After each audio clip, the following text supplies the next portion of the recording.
Good evening all. Today we are conducting 82nd Dura webinar. I am happy to welcome each and everyone who are gathered here. First of all, let me thank you all for taking your time and joining in this Dura webinar. Now let me welcome Paul Padiati sir for rendering welcome speech. എല്ലാവർക്കും ഒരു നല്ല നമസ്കാരം. Good evening. ഇന്ന് ഇവിടെ എത്തിയ ഓരോ വ്യക്തികളെയും ഞാൻ ആദ്യം തന്നെ ഈ സദസ്സിലേക്ക് സ്വാഗതം ചെയ്യുന്നു. KCTUവിൻ്റെ ശക്തനായ നേതാവാണ് ഡോക്ടർ PV ജോസഫ്. ഞങ്ങളുടെ പ്രസിഡന്റാണ്. പ്രസിഡന്റിനെ ആർദവമായി സ്വാഗതം ചെയ്യുമ്പോൾ തീർച്ചയായിട്ടും ഇന്നത്തെ ഫാക്കൽറ്റിയായ രഞ്ജിത്ത് ഗുരുവിനെയും ഞങ്ങൾ ഈ വേദിയിലേക്ക് സ്വാഗതം ചെയ്യുന്നു. ഞങ്ങളുടെ സ്റ്റേറ്റ് ഭരണാധികാരികളെല്ലാം തന്നെ ഈ ഇതിലേക്ക് വരുവാൻ ഞങ്ങൾ താല്പര്യപ്പെട്ടിട്ടുണ്ട്. അവരെല്ലാം വന്നിട്ടുണ്ടെന്ന് വിചാരിക്കുന്നു. അവരെയും സ്വാഗതം ചെയ്തുകൊള്ളുന്നു. ഇന്ന് നമുക്ക് ലഭിക്കാൻ പോകുന്ന വളരെ യൂണീക്കായിട്ടുള്ള ഒരു പ്രഭാഷണമാണെന്നുള്ളത് മനസ്സിലാക്കിയവരെല്ലാം തന്നെ ഇവിടെ എത്തിയിട്ടുണ്ട്. അവർക്കെല്ലാം കിട്ടാൻ പോകുന്ന കാര്യങ്ങൾ കേട്ടറിയുക, കണ്ടറിയുക. അതിനായിട്ട് എല്ലാവരെയും ഈ സദസ്സിലേക്ക് സ്വാഗതം ചെയ്തുകൊണ്ട് അടുത്ത ചടങ്ങിലേക്കായിട്ട് ജയശ്രീ മാഡത്തിനെ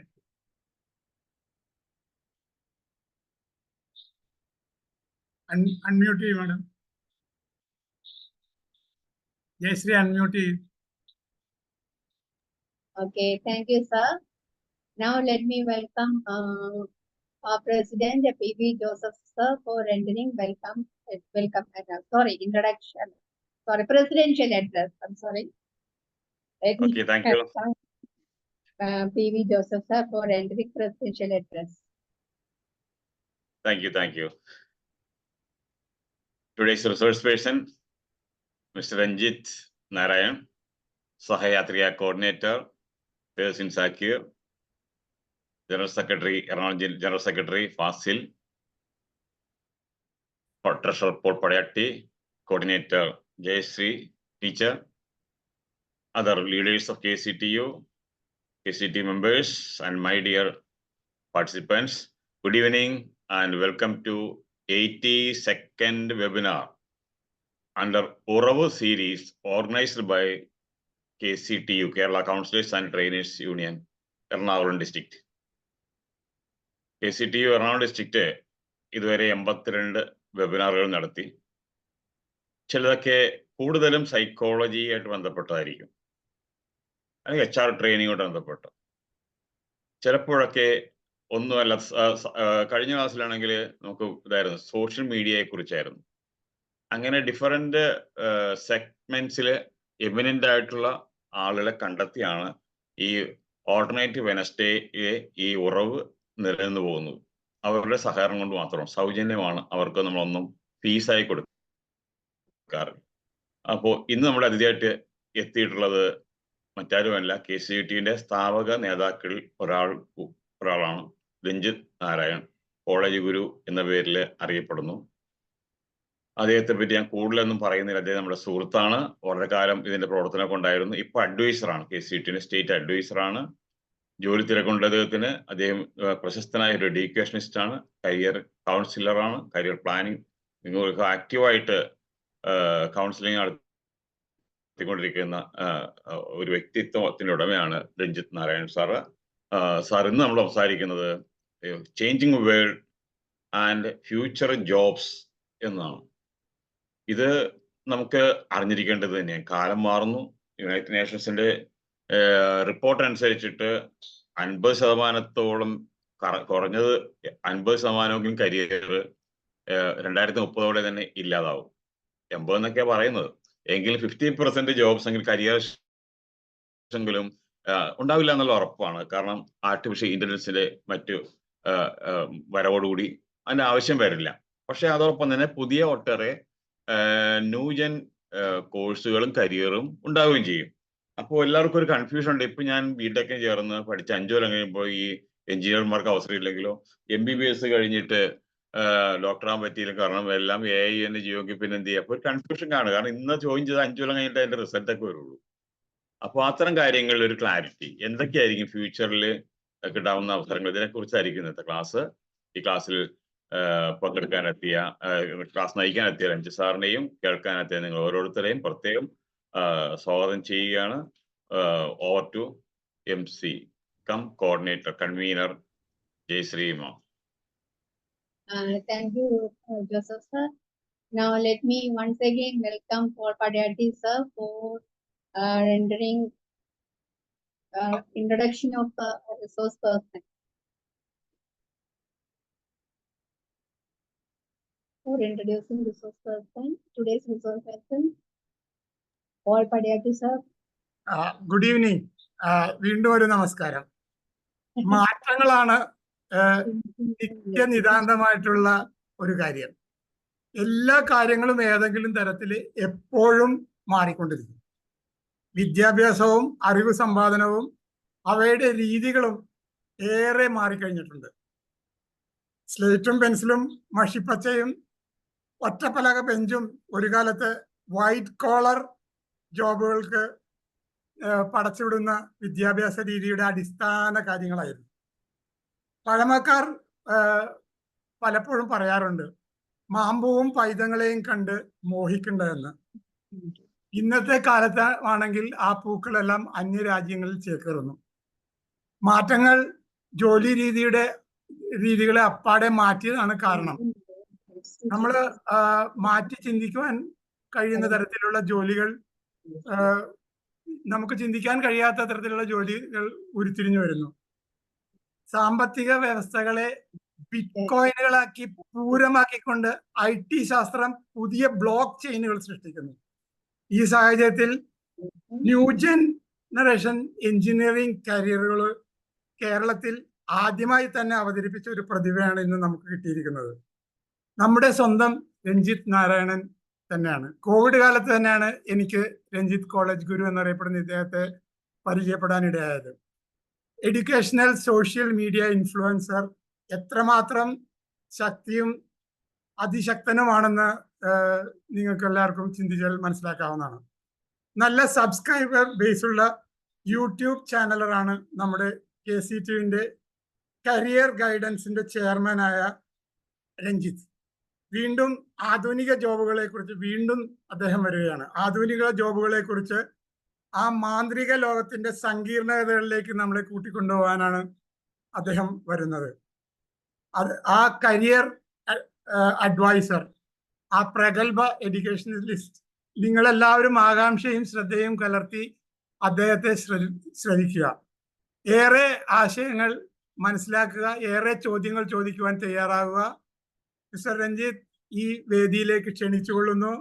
ദയവായി ഞങ്ങളുടെ പ്രതീക്ഷകളെ പൂവണിക്കാൻ അങ്ങ് എത്തിയിരിക്കുകയാണെന്ന് വിചാരിക്കുന്നു. മൈക്കും വേദിയും അങ്ങേക്ക്. Thank you, sir. Now let me welcome today's resource person, Ranjit Narayan sir, for his knowledgeable and valuable session. Sir, we are waiting for your words.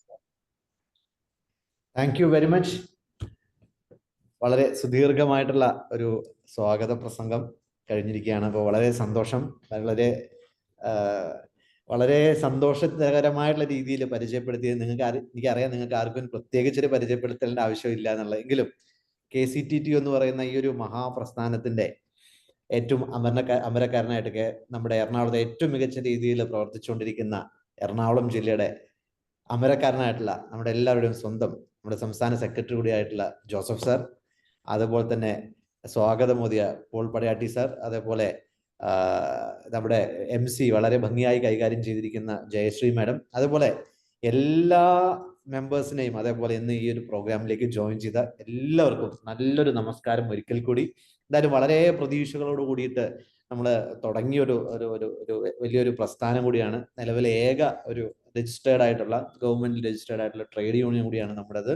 എന്തായാലും വളരെ സന്തോഷം. അപ്പൊ ഈ ഒരു സെഷനിൽ എനിക്ക് കുറച്ച് സമയം മാത്രമാണ് ഉള്ളത്. ഞാൻ ഇപ്പൊ നീറ്റ് പരീക്ഷ, നിങ്ങൾക്ക് അറിയാം, നീറ്റ് പരീക്ഷ വളരെ പെട്ടെന്ന് അതിന്റെ റിസൾട്ട് 14-ാം തീയതി ആയിരുന്നു വരേണ്ടത്. പക്ഷെ പെട്ടെന്ന് തന്നെ ഇന്നലെ ഉടനെ റിസൾട്ട് വരികയും, അപ്പൊ അങ്ങനെ അതിന്റെ പിറകിൽ നല്ല തിരക്കുള്ള ഒരു സമയത്താണ് ഇന്നിപ്പോ ഞാൻ സംസാരിക്കുന്നത്. ഞാൻ പ്രതീക്ഷിച്ചില്ല 14-ാം തീയതി വരെയൊക്കെ പൊതുവെ ഫ്രീ ഉള്ള ഒരു സമയമാണ്.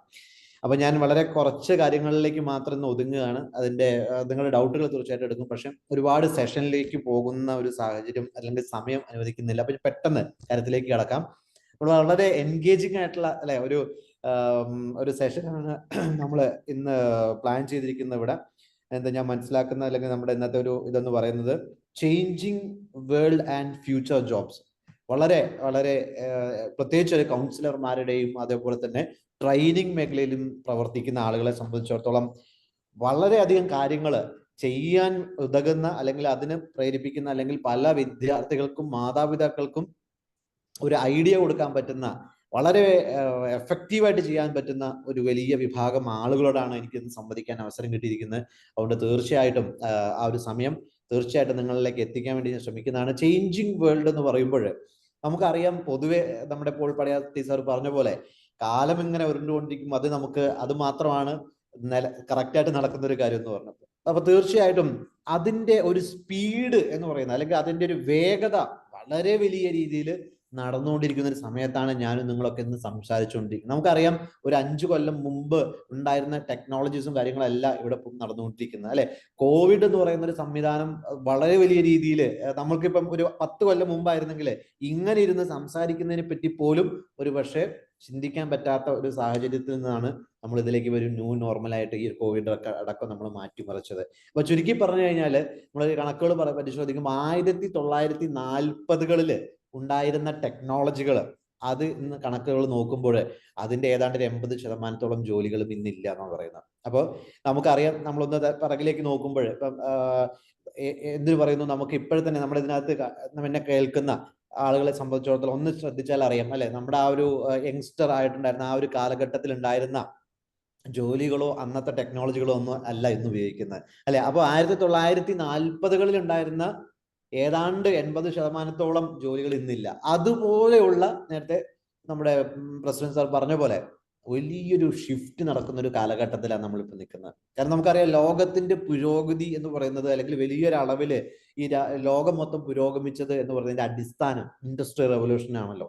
അപ്പൊ ഈ ഇൻഡസ്ട്രിയൽ റവല്യൂഷനുകൾ ഓരോ ഘട്ടത്തില് 1 കഴിഞ്ഞു, 2 കഴിഞ്ഞു, 3 കഴിഞ്ഞു, ഇപ്പൊ 4 ആക്ച്വലി ഇന്ത്യ പോലുള്ള ഒരു 2ാം തലത്തിൽ നിൽക്കുന്ന രാജ്യങ്ങൾ പ്രത്യേകിച്ച് ഇപ്പം നമുക്കറിയാം വലിയ രീതിയിൽ മുമ്പോട്ട് പോകുന്നുണ്ട്. പക്ഷേ ഇൻഡസ്ട്രിയൽ റവല്യൂഷൻ 4ാം ഘട്ടത്തിന്റെ വലിയ കാര്യങ്ങൾ നടന്നുകൊണ്ടിരിക്കുന്നുള്ളൂ. പക്ഷെ ലോകം മൊത്തം 5ാമത്തെ റവല്യൂഷനെ പറ്റി ചിന്തിച്ച് അതിന്റെ ഇംപ്ലിമെന്റേഷനും 5G അടക്കമുള്ള കാര്യങ്ങൾ നടത്തിക്കൊണ്ടിരിക്കുകയാണ്. അപ്പൊ തീർച്ചയായിട്ടും ഈ ഒരു ഡെക്കേഡ് എന്ന് പറയുന്നത് 2030 വരെയുള്ള ഒരു സമയം എന്ന് പറയുന്നത് വലിയ രീതിയിൽ ടെക്നോളജി അഡോപ്ഷൻ നടക്കുന്ന ഒരു കാലഘട്ടമാണ്. എന്ന് വെച്ചാൽ സകല മേഖലകളിലും പറ്റാവുന്ന അത്രയും അധികം ടെക്നോളജികൾ ഇംപ്ലിമെന്റ് ചെയ്യപ്പെടുകയാണ്.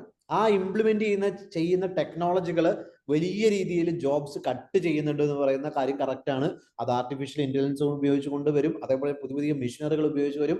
സകല മേഖലയിലും ടെക്നോളജി അഡോപ്ഷൻ വരിക, കാരണം എറർ കുറയ്ക്കുക അല്ലെങ്കിൽ ഏറ്റവും മികച്ച പ്രൊഡക്ടിവിറ്റി ഉണ്ടാക്കുക തുടങ്ങിയിട്ട് നിരവധി കാര്യങ്ങൾ അതിന് ഉതകുന്ന രീതിയിൽ ഹാർഡ്വെയർ സോഫ്റ്റ്വെയർ ആയിട്ടുള്ള CPS നമ്മൾ പറയും, അതായത് സൈബർ ഫിസിക്കൽ സിസ്റ്റം എന്ന് പറയുന്ന ഒരു സംവിധാനം, ഇതെല്ലാത്തിൻ്റെ ഉപയോഗത്തിൽ വരുന്ന ഒരു കാലഘട്ടത്തിലാണ് നമ്മൾ ജീവിച്ചുകൊണ്ടിരിക്കുന്നത്. അതുകൊണ്ട് തന്നെ പല കാര്യങ്ങളും നമ്മൾ ഇന്ന് വളരെ ഈസി ആയിട്ട് നമ്മുടെ മുമ്പിലേക്ക് വരുന്നത്. അപ്പൊ തീർച്ചയായിട്ടും ഈ ഒരു എന്താണ് മാറ്റങ്ങൾ, എങ്ങനെയാണ് ഈ ഒരു ലോകം മൊത്തം മാറുന്നതിന്റെ ഫ്യൂച്ചർ എന്താവും എന്നുള്ളതിന്റെ ഒരു രത്ന ചുരുക്കം നിങ്ങൾക്ക് ഇപ്പൊ കിട്ടിയിട്ടുണ്ടാവും എന്ന് ഞാൻ പ്രതീക്ഷിക്കുകയാണ്. അപ്പം ഈ ലോകം മാറുന്നത് ടെക്നോളജി ഉപയോഗിച്ചുകൊണ്ടെന്ന് മനസ്സിലാക്കുക. അപ്പം ഏറ്റവും പ്രധാനപ്പെട്ട, നമുക്കറിയാം ലോകത്തിൽ എന്ത് തന്നെ മാറിയാലും വളരെ പ്രധാനപ്പെട്ട ചില കാര്യങ്ങളുണ്ട് അല്ലെ, ഇമോഷണൽ ഇന്റലിജൻസ് പോലുള്ള കാര്യങ്ങൾ, അത് ഇംപ്ലിമെന്റ് അല്ലെങ്കിൽ അത് ഉൾപ്പെടുന്നതായിട്ടുള്ള മേഖലകൾ, ആ മേഖലകൾക്കൊന്നും പ്രത്യേകിച്ച് കോട്ടം തട്ടില്ല. പക്ഷേ ആ മേഖലകളിലും തീർച്ചയായിട്ടും ഈ പറഞ്ഞ ടെക്നോളജി വരികയാണ്. അപ്പം ഉദാഹരണം പറയുകയാണെങ്കിൽ എഡ്യൂക്കേഷൻ, ഇതൊന്നും വലിയ രീതിയിൽ അഫക്റ്റഡ് ആവാത്ത അല്ലെങ്കിൽ ഫ്യൂച്ചറിൽ ജോബ്സ് നഷ്ടപ്പെടാത്ത, നേരത്തെ പറഞ്ഞ 80% ജോലികൾ നഷ്ടപ്പെടും, അതിന് പകരം പുതിയതുണ്ടാവുന്നത്. അപ്പം ഏതാണ്ട് 20% ജോലികളൊക്കെ ഇപ്പോൾ പോയിട്ടുണ്ട്. ഇപ്പോൾ സാർ നേരത്തെ പറഞ്ഞ പോലെ 50-60% മാത്രമാണ് വലിയ രീതിയിൽ ഇമ്പാക്ട് ഉണ്ടാവാൻ പോകുന്ന മേഖല എന്ന് പറയുന്നത്. അപ്പം ഈ എഡ്യൂക്കേഷൻ, അതേപോലെ ഹെൽത്ത്, ഇങ്ങനെയുള്ള മേഖലകളൊന്നും പ്രത്യേകിച്ച് സാവധാനം അവരുടെ ആ ഹാബിറ്റ് മേടിക്കാനും അല്ലെങ്കിൽ കൂടുതൽ അപ്പൊ ഇത്തരത്തില് നമ്മുടെ ഈ ഒരു ഹെൽത്തുമായി ബന്ധപ്പെട്ട് എഡ്യൂക്കേഷനുമായി ബന്ധപ്പെട്ട് സോഷ്യൽ മേഖലകൾ, ഈ മേഖല, അതായത് മനുഷ്യന്റെ ആവശ്യം, മനുഷ്യനെ റീപ്ലേസ് ചെയ്യാൻ പറ്റാത്ത മേഖലകൾ മാത്രമാണ് വലിയ രീതിയിൽ മാറ്റം വരാത്തത്. പക്ഷെ അവിടങ്ങളിലും ടെക്നോളജി അഡോപ്ഷൻ വരുന്നുണ്ട്. ജോലികൾ നഷ്ടപ്പെടുന്നില്ല, പക്ഷെ കൂടുന്നേ ഉള്ളൂ. പക്ഷെ ടെക്നോളജി അഡോപ്ഷൻ വരുന്നു. പണ്ടുണ്ടായിരുന്ന ഒരു അധ്യാപകന്റെ റോളല്ല ഇന്നത്തെ അധ്യാപകൻ. റോളും കാര്യങ്ങളും ഔട്ട്കം ഒക്കെ ഒന്നാണെങ്കിലും അതിൽ ഇമ്പാർട്ട് ചെയ്യുന്ന ടെക്നോളജികൾ, അതിനുപയോഗിക്കുന്ന ടൂൾസുകൾ ഇതെല്ലാം ഡിജിറ്റലായി മാറുക. ഇപ്പൊ ഞാൻ നിങ്ങളോട് സമ്മതിച്ചുകൊണ്ടിരിക്കുന്നത് പോലും ഇത്തരത്തിൽ അല്ലെ. പണ്ടൊക്കെ ആണെങ്കിലും നമുക്ക് സെഷൻ വിളിക്കണം, അതേപോലെ തന്നെ അതിനുമായി ബന്ധപ്പെട്ട കാര്യങ്ങൾ, എന്തെല്ലാം സൗകര്യങ്ങളും കാര്യങ്ങളും ചെയ്താലാണ് ഒരു പ്രോഗ്രാം നടത്താൻ സാധിക്കുക. ഇന്നിപ്പം വളരെ സിമ്പിൾ ആയിട്ട് നമുക്കറിയാം, സൂം അല്ലെ, ഈ കോർഡിനേഷൻ എക്സ്റ്റെൻസീവ്ലി നമ്മൾ ഉപയോഗിക്കാൻ തുടങ്ങി എന്നുള്ളതാണ്. അപ്പൊ ഇത്തരത്തില് അധ്യാപനവുമായി ബന്ധപ്പെട്ട് ഗെയിമിഫിക്കേഷൻ തുടങ്ങിയിട്ടുള്ള അധ്യാപനം ഈസി ആക്കുന്ന, ഒരു ലേണർ സെന്റേർഡ് ആക്കുന്ന രീതിയിലേക്ക് മാറുകയാണ്. അപ്പൊ ഇത്തരത്തില് ഈ ഒരു കാലഘട്ടത്തെ പറ്റി കൃത്യമായി മനസ്സിലാക്കിക്കൊണ്ടാണ് ഞാൻ 2017 കേരളത്തിൽ ആദ്യമായിട്ട് ഒരു എഞ്ചിനീയറിംഗ് വിദ്യാഭ്യാസ സ്ഥാപനത്തിൽ ഏറ്റവും നൂതനമായിട്ടുള്ള course 2017 artificial intelligence, cloud computing, cyber security, IoT ഒക്കെ തുടങ്ങിയിട്ടുള്ള കോഴ്സുകൾ ഇംപ്ലിമെന്റ് ചെയ്തത് 2017. അന്ന് ഈ ലോകത്തെ പറ്റിയുള്ള മാറ്റം അറിവുള്ളത് കൊണ്ട് തന്നെ അതിന്റെ ചെയർമാൻ എന്നെ വിശ്വസിച്ചുകൊണ്ട് എനിക്ക് അങ്ങനെ ചെയ്യാനും ആ വിദ്യാർത്ഥികളെ നേരായ വഴിക്ക് നടത്താനുള്ള ഒരു അവസരം കിട്ടി. ഇന്നും അതുപോലെ അത്തരത്തിൽ ഏറ്റവും മികച്ച ഒരു കാര്യം ചെയ്തുകൊണ്ടാണ് ഞാൻ നിങ്ങളുടെ അടുത്ത് സംവദിച്ചുകൊണ്ടിരിക്കുന്നത്. ഇന്ന് കേരളത്തിലെ വിരലിലെണ്ണാവുന്ന കോളേജുകൾക്ക് മാത്രമാണ് ഓട്ടോണോമസ് പദവി, അതായത് സ്വയം ഭരണ അവകാശം ലഭിച്ചിരിക്കുന്നത്. അപ്പൊ ഈ ഒരു കിട്ടിയ സാഹചര്യത്തിൽ നിങ്ങളുടെ മുമ്പിൽ നിങ്ങളുടെ സംസ്ഥാന അല്ലെങ്കിൽ ഒരു ഈ KCTTUവിന്റെ സ്ഥാപക നേതാവ് എന്നുള്ള നിലയ്ക്ക് തീർച്ചയായിട്ടും അഭിമാനത്തോടു കൂടി എനിക്ക് നിങ്ങളോട് പറയാൻ സാധിക്കുന്ന ഒരു കാര്യം, കേരളത്തിൽ ആദ്യമായിട്ട് സിലബസ് പരിഷ്കരിച്ചുകൊണ്ട് കേരളത്തിലുള്ള ഏറ്റവും പ്രധാനപ്പെട്ട ഓട്ടോണോമസ് ആയിട്ടുള്ള ഒരു കോളേജിൽ ഈ വർഷം പൂർണ്ണമായിട്ടും വിദ്യാഭ്യാസം, ഈ സിലബസ് അടക്കം ഇൻഡസ്ട്രി ഓറിയന്റഡ് ആയിട്ട്, അതായത് KTU എന്ന് പറയുന്ന കേരളത്തിലെ ടെക്നോളജിക്കൽ യൂണിവേഴ്സിറ്റി നൽകുന്ന സിലബസ് ഉപയോഗിക്കാതെ വിദ്യാർത്ഥികൾക്ക് ഇൻഡസ്ട്രിക്ക് വേണ്ടിയിട്ടുള്ള കാര്യങ്ങളിൽ പ്രധാനമാക്കിക്കൊണ്ട് ഇൻഡസ്ട്രി ഇന്റഗ്രേറ്റഡ് ആയിട്ട് ഈ വർഷം കേരളത്തിൽ ആദ്യമായിട്ട് അവതരിപ്പിക്കാനുള്ള, അത്തരത്തിൽ ഇറക്കാനുള്ള ചുമതലയും അത് ഏറ്റെടുത്ത് അത് ഭംഗിയായി നടത്തിക്കൊണ്ടിരിക്കുന്ന ഈ തിരക്ക് പിടിച്ച സമയത്താണ് ഞാൻ നമ്മളോട് സംസാരിക്കുന്നത്. എന്ന് വെച്ചാൽ ഇൻഡസ്ട്രിക്ക് ആവശ്യമായിട്ടുള്ള കാര്യങ്ങൾ, കാരണം നമുക്കറിയാം നമ്മുടെ ഇവിടെ വിദ്യാർത്ഥികൾ പഠിക്കുന്ന പലതും യൂണിവേഴ്സിറ്റിയുള്ള പഴഞ്ചനായിട്ടുള്ള സിലബസും ആർക്കും വേണ്ടാത്ത ടെക്നോളജികളും പഠിപ്പിച്ചുകൊണ്ടിരിക്കുകയാണ്. അപ്പൊ എന്നെ കേട്ടുകൊണ്ടിരിക്കുന്ന നിങ്ങൾക്ക് എല്ലാവർക്കും ഈ മാറുന്ന ടെക്നോളജിയെ പറ്റി നല്ലവണ്ണം ധാരണ വേണം. കാരണം ഇത് പറഞ്ഞു കൊടുക്കാനായിട്ടുള്ള ശക്തി ഉള്ളത് എന്നെ കേൾക്കുന്ന ഈ കൗൺസിലേഴ്സും ട്രെയിനേഴ്സിനും മാത്രമാണുള്ളത്. ഇത് കേൾക്കേണ്ട ആളുകൾ ഇനിയും കേൾക്കുന്നില്ല എന്നുള്ളത് സത്യമായിട്ടുള്ള കാര്യമാണ്. അപ്പം ഇത്തരത്തില് ഫ്യൂച്ചറിലേക്ക് വേണ്ട ടെക്നോളജികൾ, എന്താണ് ഫ്യൂച്ചറിലേക്ക് വേണ്ട ടെക്നോളജികൾ? ഞാൻ നേരത്തെ പറഞ്ഞു, ഈ IR 4.0യും അല്ലെങ്കിൽ ഇൻഡസ്ട്രിയൽ റവല്യൂഷൻ 4ാം ഘട്ടം, വ്യാവസായിക വിപ്ലവം 4ാം ഘട്ടം കഴിഞ്ഞ് ലോകം 5ാം ഘട്ടത്തിലേക്ക് പോയിക്കൊണ്ടിരിക്കുക. നമ്മുടെ രാജ്യം അതിന്റെ മുൻപന്തിയിലുണ്ടെന്നുള്ളത് വളരെ സന്തോഷത്തോടു കൂടി നിങ്ങളോട് എനിക്ക് പറയാൻ സാധിക്കും. കാരണം മാറിയ രാഷ്ട്രീയ സാഹചര്യത്തിൽ വളരെ വിഷണറി ആയിട്ട് രാജ്യം മുമ്പോട്ട് കൊണ്ടിരിക്കുകയാണ്. അപ്പൊ അതുകൊണ്ട് തന്നെ ഇത്തരത്തിലുള്ള ടെക്നോളജി അഡോപ്ഷൻ എന്തൊക്കെയാണ്? ആർട്ടിഫിഷ്യലിന് ഏറ്റവും പ്രധാനപ്പെട്ട കാര്യം, നിങ്ങൾ എല്ലാവരും ഈ വാക്കുകൾ കേട്ടിട്ടുണ്ടാവും. പക്ഷെ ഇതെങ്ങനെയാണ് ഓരോ ഇൻഡസ്ട്രിയും ബാധിക്കുന്നത്, അല്ലെങ്കിൽ എങ്ങനെയാണ് ഇൻഡസ്ട്രി ബാധിക്കുക എന്നുള്ള വാക്ക് ഞാൻ ഉപയോഗിക്കാൻ ആഗ്രഹിക്കുന്നില്ല. ഇതെല്ലാ കാര്യത്തെയും മെച്ചപ്പെടുത്താനാണ് നമ്മൾ ഉപയോഗിക്കുന്നത്, അല്ലെങ്കിൽ അത്തരത്തിലാണ് ഉപയോഗപ്പെടുത്തേണ്ടത്.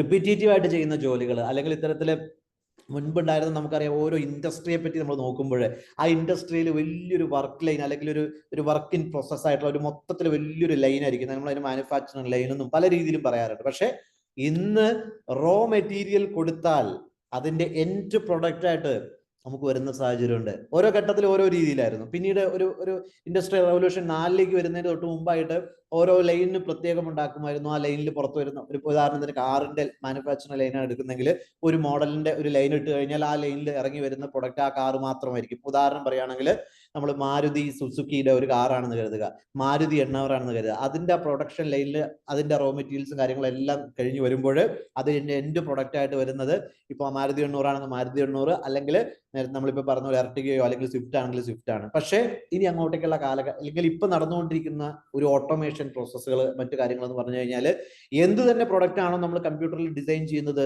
അതിന്റെ റോ മെറ്റീരിയൽസ് കൊടുക്കുന്നു, അതിന്റെ സ്റ്റോറിൽ നിന്ന് അതിനെ പിക്ക് ചെയ്തെടുക്കുന്നു, ഔട്ട് വരുന്നത് നമ്മൾ എന്ത് കാറാണോ അതിനകത്ത് പ്രിപ്പറേഷൻ ചെയ്ത് വെച്ചിരിക്കുന്നത് അതിന്റെ ഔട്ടായിട്ട് വരും. എന്ന് വെച്ചാൽ ഒറ്റ ലൈൻ കൊണ്ട് തന്നെ ഏതെല്ലാം സാധനമാണോ വേണ്ടത് അത്തരത്തിലുള്ള വലിയ മാറ്റങ്ങളാണ്. ആൻഡ് സമസ്ത മേഖലയിലും ടെക്നോളജികൾ ഇത്തരത്തിലുള്ള ആർട്ടിഫിഷ്യൽ ഇന്റലിജൻസ് ഉപയോഗിച്ചുകൊണ്ടുള്ള സൈബർ ഫിസിക്കൽ സിസ്റ്റംസ് എന്ന് നമ്മൾ ചുരുക്കി പറയും. എന്ന് വെച്ചാൽ സോഫ്റ്റ്വെയർ ഉണ്ടായിരിക്കും, ഹാർഡ്വെയർ ഉണ്ടായിരിക്കും, ഇതിന്റെ ഒരു കൺട്രോൾ എൻവയോൺമെന്റ് ഉണ്ടായിരിക്കും. ഇതെല്ലാം പലതും ഓട്ടോമേഷൻ ചെയ്യുകയാണ്. ഇത്തരത്തിൽ ആളില്ല കാറുകൾ തുടങ്ങി സമസ്ത മേഖലയിലും ഈ AI എന്ന് പറയുന്ന ടെക്നോളജി ഇതിനെ ബാധിക്കാൻ പോകുന്നു. അപ്പൊ ഇത് പഠിക്കേണ്ടത് ആരാന്ന് ചോദിച്ചു കഴിഞ്ഞാൽ ഇനി ലോകത്തിൽ ഇതിന്റെ ജോലികളാണ് വരാൻ പോകുന്നത്. കാരണം ഈ റീപ്ലേസ് ചെയ്യുന്ന ജോബുകൾ ഏതാണ്ട് 80 ലക്ഷത്തിനും അല്ലെങ്കിൽ അതിന് മുകളിലേക്കുള്ള ജോലികൾ വരുമ്പോൾ അത് ഉപയോഗിക്കാൻ അറിയുന്ന ആളുകളുടെ ജോലിയും കൂടുകയാണ്. അതെന്ന് വെച്ചാൽ പ്രൊഡക്ടിവിറ്റി അടക്കമുള്ള കാര്യങ്ങൾ ഏറ്റവും മികച്ച രീതിയിൽ വരാൻ പോവുകയാണ്. അപ്പം ഈ ടെക്നോളജി ഉപയോഗിക്കാൻ പഠിക്കുക എന്നുള്ളതാണ് നിങ്ങൾ കൊടുക്കേണ്ട ഒരു ഉപദേശം. അത് എല്ലാ മേഖലയിലും ഉണ്ട്, സോഫ്റ്റ്വെയർ മാത്രമല്ല. അതാണ് ഏറ്റവും എല്ലാവർക്കും പറ്റുന്ന ഒരു തെറ്റെന്ന് പറയുന്നത്. കാരണം ഈ ഒരു വിദ്യാർത്ഥികളെ സംബന്ധിച്ചിടത്തോളം പല ആളുകൾക്കുള്ള തെറ്റ് എന്ന് പറഞ്ഞു കഴിഞ്ഞാൽ ഈ AI എന്ന് പറയുന്ന ഒരു സോഫ്റ്റ്വെയർ അല്ലെങ്കിൽ അതിന്റെ പാർട്ടായിട്ടുള്ള അതിന് നിരവധി ഘടകങ്ങളുണ്ട്. പക്ഷെ അത് കമ്പ്യൂട്ടർ സയൻസ് പഠിച്ചാൽ മാത്രമാണെന്നുള്ള തെറ്റിദ്ധാരണയും പല വിദ്യാർത്ഥികളുടെ ഉണ്ട്. പക്ഷെ നിങ്ങൾക്കറിയാം ഒരു സോഫ്റ്റ്വെയർ വർക്ക് ചെയ്യുന്ന സോഫ്റ്റ്വെയർ ഏതെങ്കിലും ഹാർഡ്വെയറിനെയോ അല്ലെങ്കിൽ എന്തെങ്കിലും സോഫ്റ്റ്വെയർ ആയിട്ടോ അല്ലെങ്കിൽ ഔട്ട്പുട്ട് കിട്ടുന്ന എന്തെങ്കിലും പ്രൊഡക്റ്റ് ആയിട്ടോ ആയിരിക്കും അല്ലെ. അപ്പോൾ ഓരോ ഇൻഡസ്ട്രിക്കും അനുസരിച്ചിട്ടുള്ള ആർട്ടിഫിഷ്യൽ ഇന്റലിജൻസും അതിന്റെ സോഫ്റ്റ്വെയർ അതിന്റെ ഹാർഡ്വെയർ പ്രവർത്തിക്കാൻ വേണ്ടിയുള്ള സാധനങ്ങൾ ഉണ്ടാക്കേണ്ടതുണ്ട്. അപ്പൊ എന്റെ അഭിപ്രായത്തിൽ എല്ലാ മേഖലയ്ക്കും ആർട്ടിഫിഷ്യൽ ഇന്റലിജൻസുമായി ബന്ധപ്പെട്ട കാര്യങ്ങൾ അതത് മേഖലകളുടെ സ്പെഷ്യലിസ്റ്റ് വേണ്ടതുണ്ട്. അപ്പൊ എന്ത് പഠിക്കുകയാണെങ്കിലും ആ മേഖലയിലെ ഈ ഫ്യൂച്ചർ ടെക്നോളജി പഠിക്കുക. അതുപോലെ തന്നെ ഡാറ്റാ സയൻസുമായി ബന്ധപ്പെട്ട് ഇത്തരത്തിലുള്ള ഫ്യൂച്ചർ ടെക്നോളജീസ് പഠിക്കുക എന്നുള്ളതാണ്. അപ്പൊ ഞാൻ ചുരുക്കി പറയാം, ഞാൻ അധികം സമയം എടുക്കുന്നില്ല. ഇനി ഒന്നാമത് സമയത്തിന്റെ കുറവുണ്ട്. ഞാൻ നിങ്ങൾക്ക് ഇപ്പോഴത്തെ ലോകത്തിന്റെ ഒരു പോക്കും അതുപോലെ തന്നെ ഇന്ത്യ എങ്ങോട്ട് പോകുന്നു, നമ്മുടെ വിദ്യാർത്ഥികൾ എന്ത് ചെയ്യണം, എന്ത് പഠിക്കണം, നമ്മുടെ രാജ്യത്ത് അവസരമുണ്ടോ തുടങ്ങിയിട്ടുള്ള കാര്യങ്ങളിലേക്ക് നിങ്ങൾക്കൊന്ന് വെളിച്ചം വീശാൻ ഉദ്ദേശിക്കുകയാണ്. അപ്പം ഞാൻ ഇപ്പം നിങ്ങളുടെ മുമ്പിൽ എന്റെ സ്ക്രീൻ ഒന്ന് ഷെയർ ചെയ്യുകയാണ്. അപ്പൊ ആദ്യമായിട്ട് ഈ ഇത്തരത്തില് കേരളത്തില് ഈ പരമ്പരാഗതമായിട്ടുള്ള കോഴ്സ് ആക്ച്വലി പരിഷ്കരിച്ചതിനാണ് എനിക്ക് ഇതേപോലെ അവാർഡ് ലഭിച്ചത്. കഴിഞ്ഞ വർഷമായിരുന്നു അത് ലഭിച്ചത്. അതിന്റെയൊക്കെ അടിസ്ഥാനത്തിൽ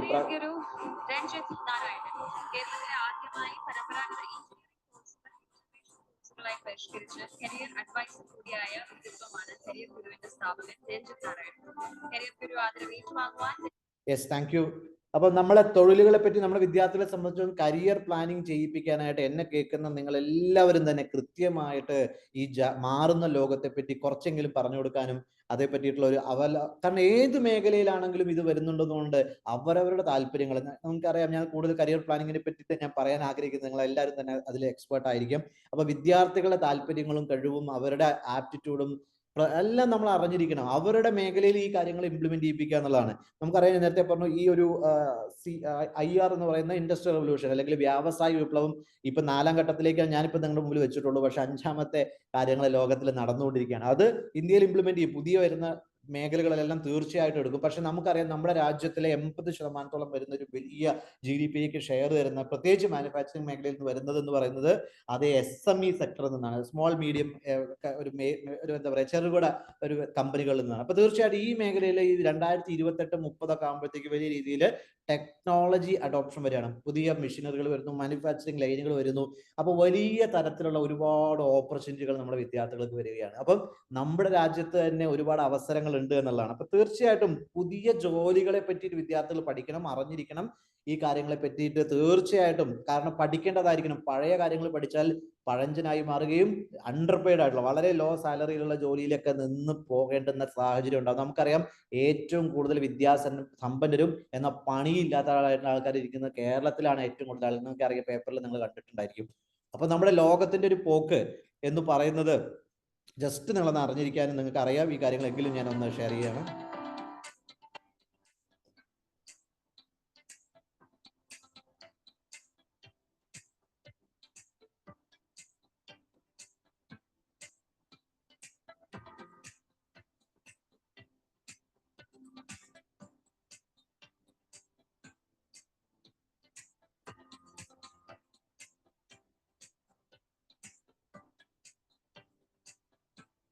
എല്ലാവരും വോയിസ് കേൾക്കുന്നുണ്ടെന്ന് പ്രതീക്ഷിക്കുന്നു. മ്യൂസിക്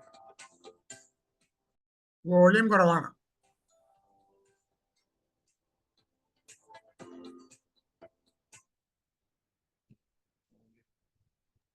അത് കുഴപ്പമില്ലെന്ന്, ചെറിയ വോളിയം മ്യൂസിക് മതി.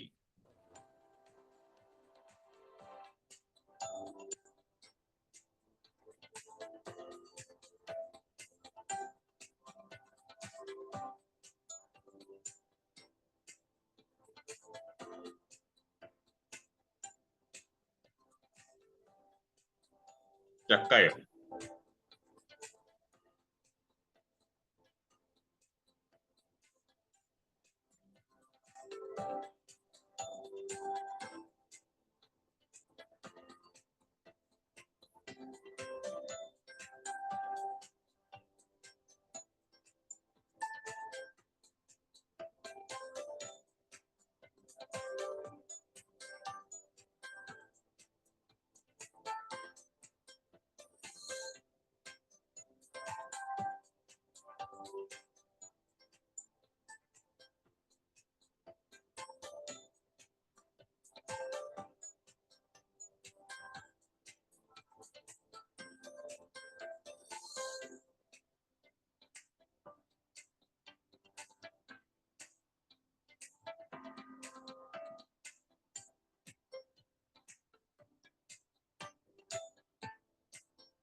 Yes, thank you very much. അപ്പോൾ ഈ തരത്തില് ഈ ഒരു വലിയ രീതിയിൽ നിങ്ങൾക്ക് മനസ്സിലായിട്ടുണ്ടോ, ഇതിൽ പലതും ഇപ്പം ഇംപ്ലിമെന്റഡ് ആയിക്കൊണ്ടിരിക്കുകയാണ്.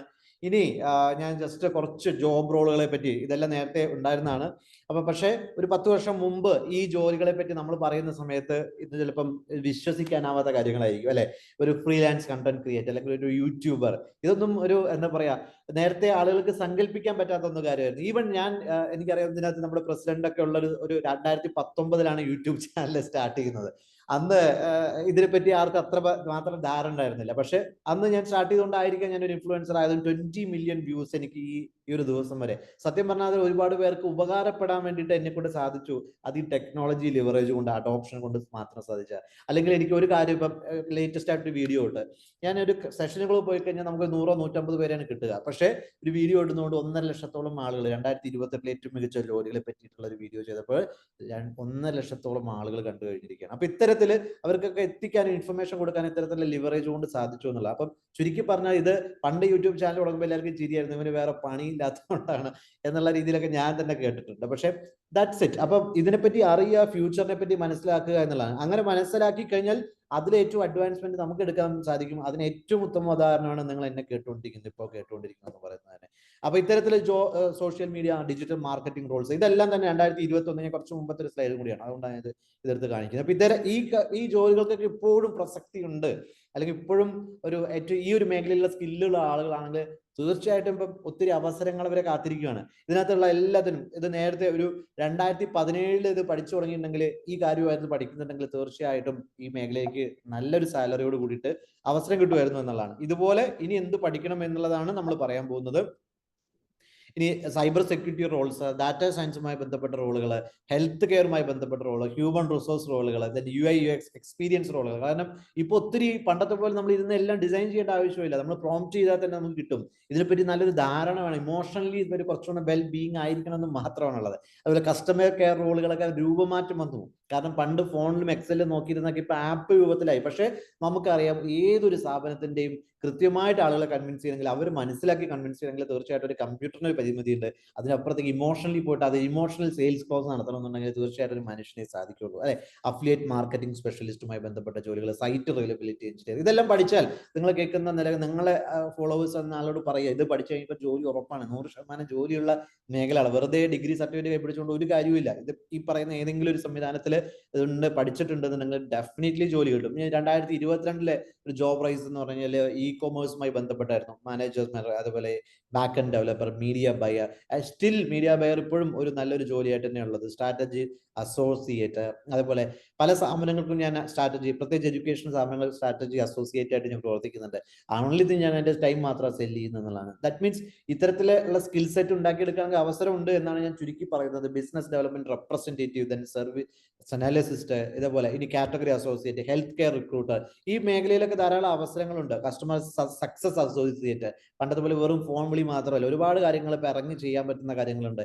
ആ ബിസിനസ്സിനെ ഏറ്റവും മികച്ച രീതിയിൽ അതിന്റെ കസ്റ്റമറിനെ സാറ്റിസ്ഫൈ ചെയ്യിപ്പിക്കുന്ന രീതിയിലുള്ള പല കാര്യങ്ങളും ഇറങ്ങി ചെയ്യാൻ പറ്റുന്ന കാര്യങ്ങൾ. ഇതൊക്കെ എടുത്ത് ചെയ്യാൻ പറ്റുന്ന ഒരാളുകളായിരിക്കണം ഇനി സെയിൽസിൽ. അല്ലാണ്ട് വെറും സെയിൽസ് ഇസ് ഡിക്ലൈൻഡ് ജോബാണ്. അത് അതിനകത്ത് സാധ്യത ഇല്ല എന്നുള്ളതാണ്. പക്ഷെ അവിടെ ടെക്നോളജി ഉപയോഗിച്ചുകൊണ്ട് ലിവറേജ് ചെയ്യാൻ പറ്റുവാണെങ്കിൽ ദാറ്റ്സ് ഗ്രേറ്റ്.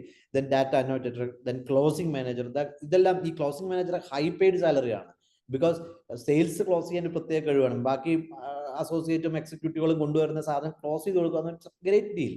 അതിന് പ്രത്യേക സ്കില്ല് വേണം. ദെൻ ഹെഡ് ഓഫ് ഗ്രോത്ത്, ഇത് എത്തരത്തിൽ ഞാൻ ഹെഡ് ഓഫ് പുതിയ ഒരു സംവിധാനത്തിന്റെ ഒരു ബ്രാൻഡുമായിട്ട് ഞാൻ അസോസിയേറ്റ് ചെയ്യുന്നുണ്ട്. അതുകൊണ്ടൊക്കെ ഞാൻ കൃത്യമായിട്ട് പറയാൻ സാധിക്കും ഇത് ഇങ്ങനെയൊക്കെ വരും എന്നുള്ളത് നമ്മൾ അറിഞ്ഞ് നമ്മൾ പെരുമാറുക, അല്ലെങ്കിൽ നമ്മളെ ആളുകൾക്ക് പറഞ്ഞു കൊടുക്കുക എന്നുള്ളതാണ്. ദെൻ ആക്ച്വൽ അസോസിയേറ്റ്, അതും നമുക്ക് അറിയാം മേഖലയെ പറ്റി, അത് കുറച്ച് നാളായിട്ടുള്ളതാണ്.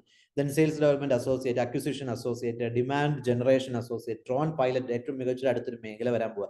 ഇപ്പൊ നമുക്കത് മനസ്സിലാക്കില്ല, പക്ഷെ കുറച്ച് ദിവസം കൂടി കഴിയുമ്പോൾ നമ്മുടെ കണ്ണിന്റെ മുമ്പിൽ അത് കാണാൻ സാധിക്കും. ഒരു സ്ഥലത്ത് ഇരുന്ന് ഡെലിവറി ചെയ്യുന്നതും മറ്റ് ഡ്രോണുമായി ബന്ധപ്പെട്ടുള്ള അനവധി ഉപയോഗങ്ങൾ. ഇപ്പൊ അതിനു വേണ്ടിയിട്ടുള്ള ഗവൺമെന്റിന്റെ DGCA ഡ്രോൺ പൈലറ്റിന് വേണ്ടിയിട്ടുള്ള കോഴ്സ് നടത്തുന്നുണ്ട്. തീർച്ചയായിട്ടും നിങ്ങൾ അറിയുന്ന ആളുകളോട് പറഞ്ഞു കൊടുക്കാം. കാരണം അത് പഠിച്ചിറങ്ങുന്ന സമയത്ത് പലതരത്തിൽ ജോലികൾ കിട്ടും. സസ്റ്റൈനബിലിറ്റി മാനേജർ, ഫ്യൂച്ചറിൽ 2030 ഏറ്റവും മികച്ച ഓപ്പർച്യൂണിറ്റി ഉള്ള മേഖലയാണ്. കാരണം അതൊക്കെ പുതിയതായിട്ട് ആൾക്കാർ ഈ ഒരു കാർബൺ ഫുട് പ്രിന്റിനെ പറ്റിയിട്ടും അത് കുറയ്ക്കാനുള്ള കാര്യങ്ങൾ ഇൻഡസ്ട്രിക്ക് അതിന് വേണ്ടിയുള്ള ഗൈഡൻസ് കൊടുക്കാനൊക്കെ ആളുകൾ ആവശ്യമാണ്. അപ്പൊ ഇത് പഠിച്ചു കഴിഞ്ഞാൽ ആ സമയത്ത് ജോലി ഉണ്ട്. Technical program manager, credential specialist, then ഇതൊക്കെ 2023 ഹയസ്റ്റ് ജോബ് റോൾസുകളായിരുന്നു. Then insight analyst, data science പഠിച്ച ആളുകളെ സംബന്ധിച്ചിടത്തോളം അവരൊരു അപ്ലിക്കേഷൻ ലെവലാണ് ഇൻസൈറ്റ് അനലിസ്റ്റ്. കാരണം ഡാറ്റകളിൽ നിന്ന് പഠിച്ചാണ് പുതിയ പ്രൊഡക്റ്റും അല്ലെങ്കിൽ ഒരു ഇൻഫോംഡ് ഡിസിഷൻ എടുക്കാനായിട്ട്, ബിസിനസ് ഡിസിഷൻ എടുക്കാനൊക്കെ ആയിട്ട് കമ്പനികൾ ഇത്തരത്തിലുള്ള ആളുകൾ ആവശ്യപ്പെടുന്നുണ്ട്. ക്യാമ്പയിൻ അസോസിയേറ്റ്, വിവിധതരം മാർക്കറ്റിംഗ് ക്യാമ്പയിൻസ്, സെയിൽസ് ക്യാമ്പയിൻസ്, ഇതെല്ലാം ക്യാമ്പയിനുകൾ കൃത്യമായിട്ട് മോണിറ്റർ ചെയ്ത് അത് കൃത്യമായി പ്ലാനിങ് ചെയ്യാനുള്ള ആളുകൾ, ഇതൊക്കെ ഇപ്പൊ ആവശ്യമാണ്. അപ്പം chief of staff, then graphic designer, പുതിയ സോഫ്റ്റ്വെയർ ഉപയോഗിച്ചുകൊണ്ടുള്ള ആളുകളാണ്. മെഡിക്കൽ സ്ക്രൈബ്, ഇതെല്ലാമാണ് ഇനി 2028 നമുക്ക് നോക്കുന്നതിന് മുമ്പ് നമ്മുടെ രാജ്യം തന്നെ പല രാജ്യങ്ങൾക്കും മാതൃക, അല്ലെങ്കിൽ നമ്മളെ പോലെ ഉണ്ടായിരുന്ന രാജ്യങ്ങൾക്ക് മാതൃകയാണ്. ലോകത്തിലെ ഏറ്റവും മികച്ച ശക്തിയാവാൻ പോവുകയാണ്. അപ്പൊ ഇത്തരത്തിൽ അതെങ്ങനെയാണെന്നും കൂടെ നമുക്ക് നോക്കിയിട്ട് നമ്മുടെ ഇന്നത്തെ സെഷൻ അവസാനിപ്പിക്കാം.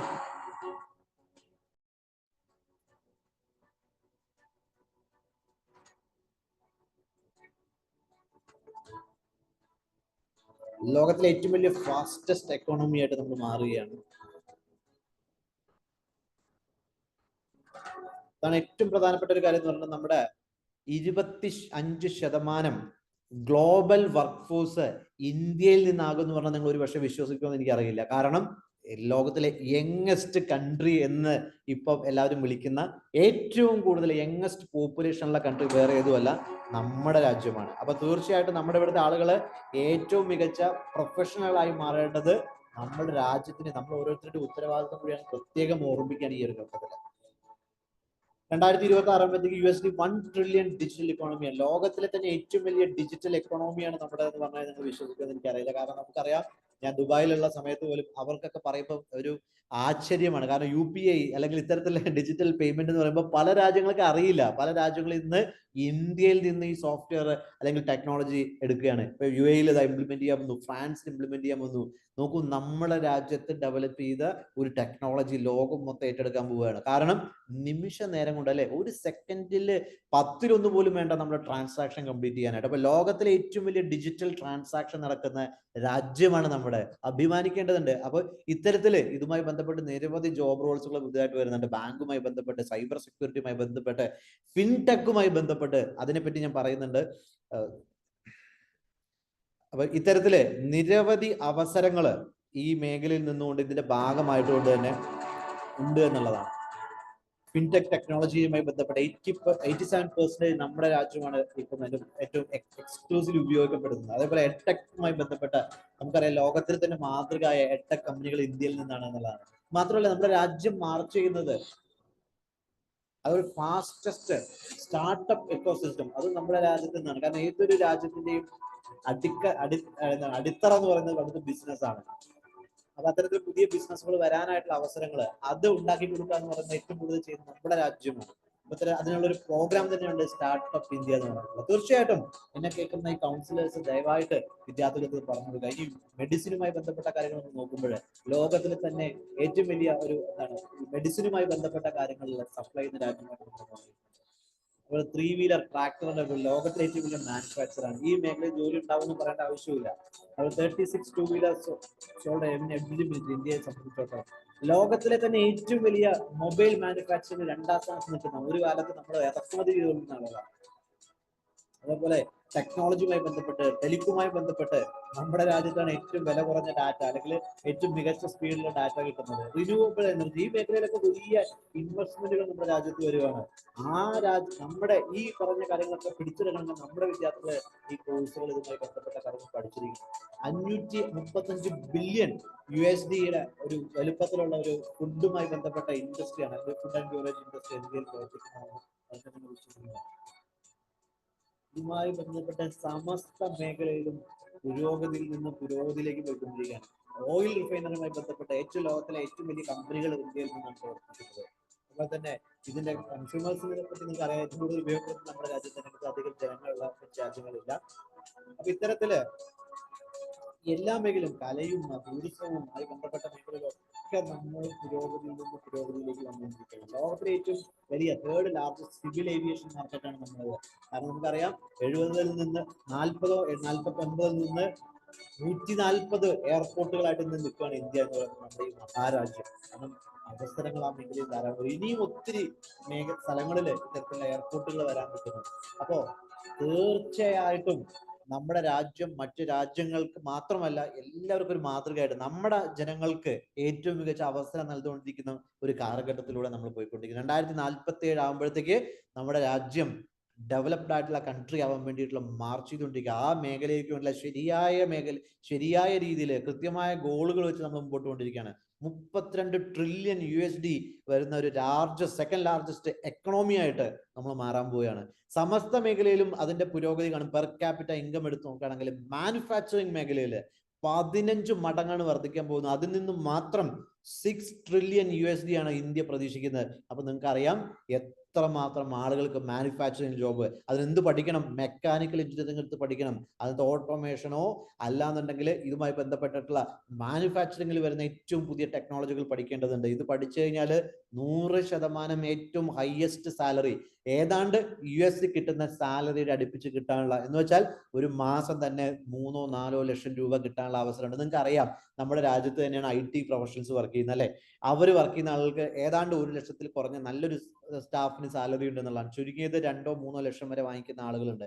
ഇതൊക്കെ US മാർക്കറ്റുമായിട്ടാണ് അവർ കമ്പയർ ചെയ്യുന്നത്. അവിടുത്തെ കുറവായിരിക്കും $3,000 അല്ലെങ്കിൽ $4,000 ആയിരിക്കും ഉണ്ടാവും. പക്ഷെ ഇവിടെ വരുമ്പോൾ ഏറ്റവും വലിയ സാലറി. ഇതുപോലെ മറ്റ് US കമ്പനീസും അതേപോലെ തന്നെ ഒരു യൂറോപ്യൻ സ്റ്റാൻഡേർഡിലുള്ള ഒരു സാലറി പാക്കേജ് ആയിട്ടായിരിക്കും ഇവിടെ നമ്മൾ മീറ്റ് ചെയ്യുന്നത്. അതുകൊണ്ട് തന്നെ ധാരാളം അവസരങ്ങൾ. 6 ട്രില്യൺ എന്ന് പറയുന്നത് ചെറിയൊരു ഇതല്ല. ഇപ്പൊ നമ്മുടെ മൊത്തത്തിലുള്ള തന്നെ 3 ട്രില്യൺ ആണ് ഇപ്പൊ കവർ ചെയ്തിരിക്കുന്നത്. അപ്പോൾ ഈ തരത്തിലേക്ക് പോകുമ്പോൾ മാനുഫാക്ചറിങ് മേഖലയിലേക്ക് ഇപ്പം മെക്കാനിക്കൽ എഞ്ചിനീയറിംഗോ അനുബന്ധ മേഖലയോ പഠിക്കുകയാണെങ്കിൽ അവസരം ധാരാളം. സർവീസ് ഇൻഡസ്ട്രി 20 ട്രില്യൺ ആയിട്ട് ഏറ്റവും കൂടുതൽ സപ്ലൈ ചെയ്യുന്ന അല്ലെങ്കിൽ നമ്മുടെ GDP-യിലേക്ക് സപ്ലൈ ചെയ്യുന്ന മേഖലയായിട്ട് മാറാൻ പോവാണ്. അതുകൊണ്ട് തന്നെ സമസ്ത മേഖലയിലും സർവീസുമായി ബന്ധപ്പെട്ട് അനവധി ജോബ് റോൾസുകൾ പൊങ്ങി വരാൻ പോവാണ്. അവിടെയൊക്കെ ടെക്നോളജി അഡോപ്ഷൻ വേണം. അപ്പോൾ അതുകൊണ്ട് ധാരാളം അവസരങ്ങളുണ്ട്. FDI വലിയ രീതിയിൽ 1 ട്രില്യൺ മാത്രം ഇന്ത്യ പ്രതീക്ഷിക്കുകയാണ് വിദേശത്ത് നിന്ന് വരാൻ. നമുക്കറിയാം എല്ലാ വർഷവും FDI കൂടി വരികയാണ്. കഴിഞ്ഞ വർഷങ്ങളിൽ കണക്കെടുത്ത് നോക്കുമ്പോൾ ഫോറിൻ ഡയറക്റ്റ് ഇൻവെസ്റ്റ്മെന്റ്. അപ്പൊ ഇത്തരത്തിൽ ഇനി എക്സ്പോർട്ട് നമ്മുടെ രാജ്യത്ത് ഉണ്ടാക്കി മറ്റു രാജ്യങ്ങളിലേക്ക് വിൽക്കുന്ന ഇപ്പൊ നമുക്കറിയാം ബ്രഹ്മോസ് മിസൈൽ പോലും നമ്മൾ വിൽക്കുന്നുണ്ട്. അപ്പൊ അതിന്റെ ഒരു ലെവലുകളും അതിന്റെ തോട്ട് പ്രോസസ്സും മാറിക്കഴിഞ്ഞു. അതുകൊണ്ട് manufacturing hub in every aspect, in every time and in every industries. അപ്പൊ ധൈര്യമായിട്ട് ഈ മേഖല ഏത് മേഖലയിലും തെരഞ്ഞെടുക്കാം. പക്ഷെ പുതിയ കാര്യം പഠിക്കണമെന്ന് മാത്രം. അതുപോലെ ഹ്യൂമൻ ക്യാപിറ്റൽ നമുക്കറിയാം ബ്രെയിൻ ഡ്രെയിനും അതേപോലെ ഇക്കണോമിക് ഡ്രെയിനൊക്കെ നടന്നുകൊണ്ടിരിക്കുകയാണ്. പക്ഷെ ഇതിനെപ്പറ്റി മനസ്സിലാക്കി കൊടുക്കാൻ എന്നെ കേൾക്കുന്ന നിങ്ങൾക്ക് തീർച്ചയായിട്ടും സാധിക്കണം എന്ന് പറഞ്ഞുകൊണ്ട് അവസാനത്തെ എൻ്റെ പാർട്ടിലേക്ക് പോവുകയാണ്. 2028 ഏറ്റവും മികച്ച മറ്റു മേഖലകളായിട്ട് ഡാറ്റാ സയന്റിസ്റ്റും അനാലിസിസും വരും, ഡിജിറ്റൽ ട്രാൻസ്ഫോർമേഷൻ സ്പെഷ്യലിസ്റ്റ്. കാരണം ഈ ട്രാൻസ്ഫോർമേഷൻ ഈ മേഖലയിൽ ഇൻഡസ്ട്രിയിൽ കൊണ്ടുവരണമെങ്കിൽ നമുക്കറിയാം നമ്മൾ ഒരുപാട് നാളത്തെ പലതരത്തിലുള്ള മാറാൻ മടിക്കുന്ന ആളുകളുടെ ഇടയിലാണ് പുതിയ ടെക്നോളജി വന്നിരിക്കുന്നത്. അവർ ഔട്ടായി പോയാൽ പോലും ആ ടെക്നോളജി പഠിക്കാൻ താല്പര്യമില്ലാത്ത, അതിനകത്തേക്ക് അഡാപ്റ്റ് ചെയ്യാൻ പറ്റാത്ത പലതരം ആളുകളാണ് ഇപ്പോൾ ഉള്ളത്. അപ്പൊ ഇത്തരത്തിലുള്ള ആളുകൾ റീസ്കിൽ ചെയ്യാനായിട്ട് അല്ലെങ്കിൽ മൊത്തത്തിൽ ഡിജിറ്റൽ ട്രാൻസ്ഫോം ചെയ്യാനായിട്ട് ഒക്കെ ഉള്ള സ്പെഷ്യലിസ്റ്റ് ആളുകൾ ആവശ്യമുണ്ട്. Artificial intelligence, machine learning specialist തീർച്ചയായിട്ടും ആവശ്യമുണ്ട്, ഇപ്പോഴും ഉണ്ട്. Agriculture equipment operators and engineers വരാൻ പോകുന്ന വലിയൊരു മേഖല. കാരണം ഭക്ഷണം ഇല്ലാതെ ഒരു കാര്യം നടക്കില്ല അല്ലെ. ആർട്ടിഫിഷ്യൽ ഇന്റലിജൻസും പുതിയ ടെക്നോളജി ഒക്കെ വന്നാലും മനുഷ്യൻ ജീവിച്ചു പോകണമെന്നുണ്ടെങ്കിൽ ഭക്ഷണം വേണം. അപ്പൊ ഇതിന് ഇവിടെ സ്ഥലമൊന്നും കൂടാൻ പോകുന്നില്ല. നിലവിലുള്ള പ്രൊഡക്ടിവിറ്റി ഇൻക്രീസ് ചെയ്യുമ്പോൾ തീർച്ചയായിട്ടും നമ്മൾ ഇന്ന് വിദേശത്ത് കാണുന്ന തരത്തിലുള്ള മെഷീനറികളും കാര്യങ്ങളും വലിയ രീതിയിൽ ഇവിടെ അഡോപ്റ്റ് ചെയ്യപ്പെടും. അത് ഉണ്ടാക്കേണ്ട സ്ഥാപനങ്ങൾ ഇന്ത്യയിൽ തന്നെ ഉണ്ടാവും. അവിടെ ജോലി ലഭിക്കണമെന്നുണ്ടെങ്കിൽ അഗ്രികൾച്ചർ എഞ്ചിനീയറിംഗോ മെക്കാനിക്കൽ എഞ്ചിനീയറിംഗോ മറ്റ് മേഖലകളിലെ കോഴ്സുകൾ പഠിച്ചിരിക്കും. Electro technology engineers, robotic engineers വലിയ രീതിയിൽ ആവശ്യം വരുന്ന മറ്റൊരു മേഖലയാണ് റോബോട്ടിക് എഞ്ചിനീയേഴ്സ്. ഡയറക്റ്റ് കോഴ്സുകൾ ഇല്ലെങ്കിൽ മെക്കട്രോണിക്സ് എടുത്ത് റോബോട്ടിക് എഞ്ചിനീയർ ആവാം. ദെൻ ഫിൻടെക് എഞ്ചിനീയേഴ്സ് ആവശ്യമുള്ള കാര്യമാണ്. പക്ഷേ എഞ്ചിനീയറിംഗിനെ പറ്റിയുള്ള കാര്യങ്ങൾ അറിയണം. ദ സെയിം ടൈം ഫൈനാൻസുമായി ബന്ധപ്പെട്ട കാര്യങ്ങൾ, അതിന്റെ തിയറികൾ, അതിന്റെ രീതികളെല്ലാം അറിയുന്ന ഒരു മൾട്ടി ഡിസിപ്ലിനറി കഴിവുകളുള്ള എഞ്ചിനീയേഴ്സിന് ആവശ്യം വരാൻ പോകണം. Information security analyst, business intelligence analyst തുടങ്ങിയിട്ടുള്ള മേഖലയിലുള്ള നിരവധി അവസരങ്ങൾ ഉണ്ട്. അവസരങ്ങളുണ്ടെന്നല്ല ഈ മേഖലയാണ് വരുന്നത്. അതായിരിക്കണം നമ്മുടെ വിദ്യാർത്ഥികൾ പഠിക്കേണ്ടത് എന്ന് പ്രത്യേകം ഓർമ്മിക്കുകയാണ്. അതുപോലെ തന്നെ മാനുഫാക്ചറിംഗ് എഞ്ചിനീയറിംഗ്, ഓട്ടോമേഷൻ എഞ്ചിനീയറിംഗ്, അതുപോലെ തന്നെ ഇലക്ട്രിക്കൽ വെഹിക്കിൾ ഡിസൈൻ. നമുക്കറിയാം ഈ മേഖലയിലുള്ള ഇന്ന് ഫോസിൽ ഫ്യൂൽ ഉപയോഗിച്ചുകൊണ്ടിരിക്കുന്ന ഈ സാധനങ്ങളെല്ലാം മാറാൻ പോവാണ്. നിങ്ങൾക്കറിയാം, നമ്മൾ ഇന്ന് നിരത്തിൽ നോക്കിക്കഴിഞ്ഞാൽ 100 വണ്ടി എടുത്താൽ അതിനകത്ത് ഒരു 15 വണ്ടി ഇന്നേ ഇലക്ട്രിക്കൽ EV വെഹിക്കിളാണ്.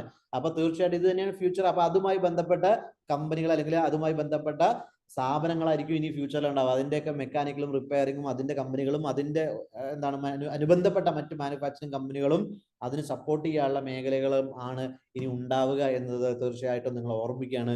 അപ്പൊ ഇലക്ട്രിക്കൽ വെഹിക്കിളുമായി ബന്ധപ്പെട്ട അതിന്റെ നിരവധി മേഖലകളുണ്ട്. അതിന്റെ റിസർച്ച് ഡെവലപ്മെന്റ്, അതുപോലെ തന്നെ അതിന്റെ മാനുഫാക്ചറിങ്, അതിന്റെ മാനുഫാക്ചറിങ് ലൈനിലുള്ള സപ്പോർട്ടുകൾ, അതുമായി ബന്ധപ്പെട്ടിട്ടുള്ള മേഖലകളിൽ നിന്നുള്ള സപ്പോർട്ടീവ് ആയിട്ടുള്ള അല്ലെങ്കിൽ അതിലേക്ക് സപ്ലൈ ചെയ്യുന്ന മേഖലകൾ, അസോസിയേറ്റ് ചെയ്യുന്ന മേഖലകൾ തീർച്ചയായിട്ടും ഡെവലപ്പ് ആവും. അതുകൊണ്ട് തന്നെ ഇലക്ട്രിക്കൽ അടക്കമുള്ള മറ്റെല്ലാ മേഖലകളിൽ നിന്നുള്ള അവിടത്തേക്ക് വേണ്ടിയിട്ടുള്ള റോ മെറ്റീരിയൽസ് അല്ലെങ്കിൽ ഫിനിഷ്ഡ് ഗൂഡ്സ് ഉണ്ടാക്കുന്ന ഇൻഡസ്ട്രികൾ വളരെ വലുതായി വരും.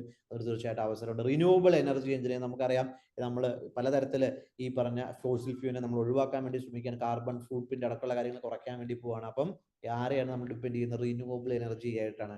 അപ്പൊ ഇത്തരത്തിലുള്ള എനർജിയുമായി ബന്ധപ്പെട്ട്, സോളാറുമായി ബന്ധപ്പെട്ട് ലോകത്തിലെ ഏറ്റവും വലിയ സോളാർ ഈ പ്ലാന്റേഷനുമായി ബന്ധപ്പെട്ട പ്രൊജക്ടുകളാണ് ഇന്ത്യയിൽ നടക്കുന്നത്. സൂര്യഘർ യോജന നിങ്ങൾ കേട്ടിട്ടുണ്ട്. വീട്ടിലെല്ലാവരുടെയും വീട്ടിൽ സോളാർ പ്ലാന്റ് ഇംപ്ലിമെന്റ് ചെയ്യാൻ പോകണം. അപ്പൊ ഇത്തരത്തിൽ ഈ റിന്യൂവബിൾ എനർജിയുമായി ബന്ധപ്പെട്ട് അതുമായി ബന്ധപ്പെട്ട് നടക്കുന്ന ഇൻഡസ്ട്രി വളരെ ബൂമിംഗ് ആവും. ഇത് ഫ്യൂച്ചർ ആണെന്ന് നിങ്ങൾക്ക് അറിയാം. ആർക്കിടെക്ചറൽ എഞ്ചിനീയറിംഗ് ഈ മേഖലയിൽ വളരെ അവസരങ്ങൾ വരികയാണ്. കാരണം വെറും ഒരു സിവിൽ എഞ്ചിനീയർ അല്ല വേണ്ടത്.